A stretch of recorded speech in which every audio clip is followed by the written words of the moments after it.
Oh, this is going to be a good one right here. This is going to be a good one. This is going to be one of those hard-hitting, action-packed matches right out of the 1980s style of wrestling that I love. I love seeing two big, huge lumberjack men just getting in the ring and just pounding on each other. It is the best.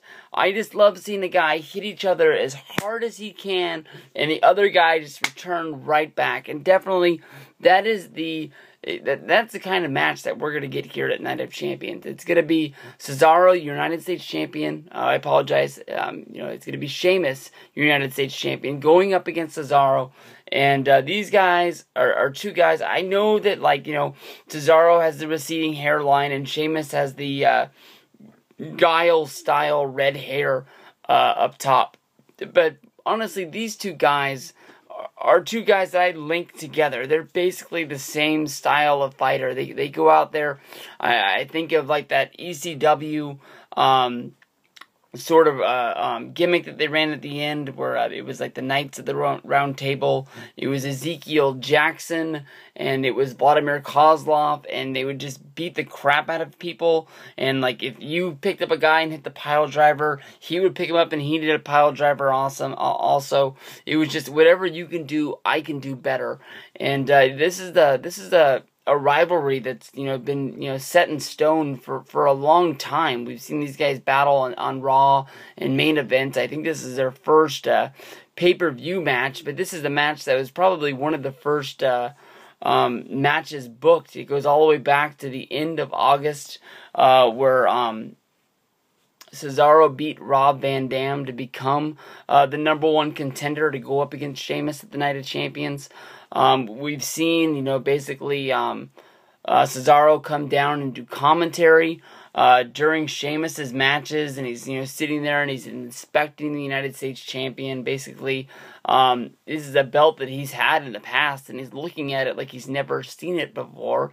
I think that definitely he would like to forget that first United States Championship run. I think he won it from Santino Marella at the at SummerSlam. I know I was there and I saw him win it. I just remember Lana. Or not Lana, he had Oksana. Oksana was his old manager back in the day before. Even when he was winning, he told her to hit the bricks and broke up with him. WWE just split him up. Wow, that's old time stuff right there. Basically, they had Cesaro go on a good long little hot run, showing off how good he was, and all of a sudden the news came out that Vince thought that Cesaro was boring and that nobody liked him, and it's like everybody is cheering for this guy. Everybody is rooting for him to be the guy that rises up and takes that next step in WWE. He's the guy that people would pay to see in big style matches, whether it is as babyface Cesaro or whether it is as a heel.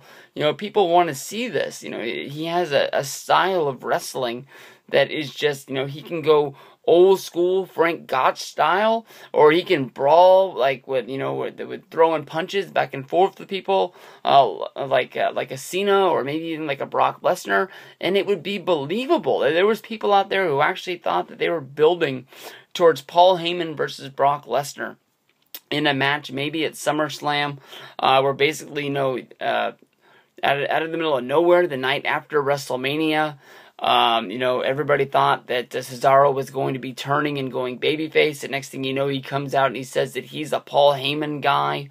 And we go through a good long little run of him, being there with Paul Heyman. And it's always Paul Heyman's talking about Brock Lesnar. And people were thinking that basically Cesaro's going to get fed up. He's going to quit. And he's going to want to beat Brock Lesnar to show Paul Heyman that, he missed out on having the next big superstar of the WWE.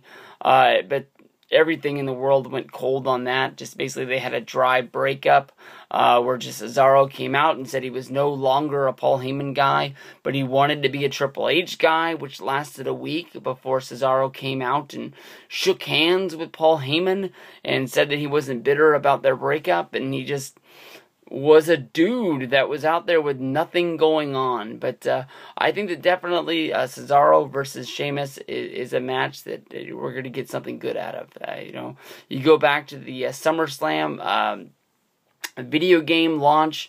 Both of these guys were on the panel and they were playing off of each other. Also, Sheamus was playing off of Matt Lorenzo out there in the crowd wearing his MacGyver shirt. Sheamus couldn't keep his eyes off of the guy, as well as kept talking about him, giving Matt Lorenzo the biggest plug of his career on YouTube. Shout out to my good buddy, the awesome Lorenzo brothers. But, Sheamus won this belt in a battle royal, and he hasn't had a whole lot of matches that have really mattered. I honestly can't even remember the last time I saw Cesaro or Sheamus on my television screen. I know that WWE sends people out to do a lot of, especially these two guys. They would send them out to other countries to just sort of do press tours where they're heading to in order to hype up them coming there. I know that they would do a lot of, meeting the fans and things like that, getting them hyped up for ticket sales and ticket drops. You got to do things like that. And, for this last little push, we've had, John Cena on the show, so we really haven't had to have these guys. But it is kind of a mystery to me. Unless it was a part of the show that I missed tonight, I can't tell you if Sheamus or Cesaro was on Raw tonight. And if they did, I'm guessing that they didn't do anything memorable, because I didn't read anything about it on Twitter or see it in the parts of the show that I was able to check out. But definitely, I think this is going to be an 80s style wrestling match. These guys are going to beat the holy hell out of each other, and we're going to find out who the better wrestler is at Night of Champions. It's definitely going to be a good one.